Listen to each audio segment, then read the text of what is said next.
Growing mushrooms starts with the right substrate and successful inoculation.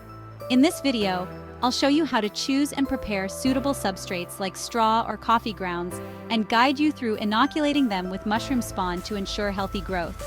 Let's get started. A substrate is the material mushrooms grow on, acting as their food source. The best substrates for home cultivation are straw, great for oyster mushrooms due to its structure and nutrients.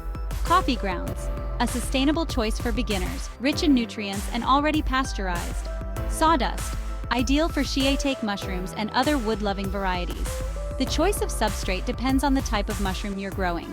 Proper preparation is essential for successful mushroom cultivation. Cut or break down.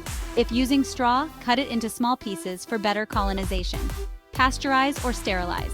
For straw, soak it in hot water, around 160–180 degrees Fahrenheit, for 1 hour to kill competing organisms. For sawdust, use a pressure cooker or steam it. For coffee grounds, they're already pasteurized during brewing, so you can use them as is. Drain and cool. After pasteurization, let the substrate cool to room temperature. This step creates a clean, nutrient-rich environment for your mushrooms. Now it's time to inoculate the substrate with mushroom spawn. Cleanliness is key. Wash your hands and tools to avoid contamination. Add the spawn. Sprinkle or mix mushroom spawn evenly into the cooled substrate. Use about 10% spawn to substrate ratio for best results. Pack the substrate. Fill your growing container, like a plastic bag or tub, loosely to allow airflow. Proper mixing and packing are crucial for successful colonization. Here are some tips to help your mushrooms thrive during colonization. Maintain temperature. Keep the substrate in a dark, warm area around 65–75 degrees Fahrenheit, depending on the mushroom species. Ensure airflow.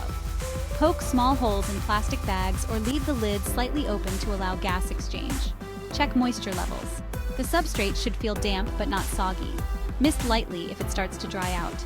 In a week or two, you'll see the substrate fully colonized with mycelium, ready for fruiting. Preparing and inoculating your substrate is the foundation of successful mushroom cultivation.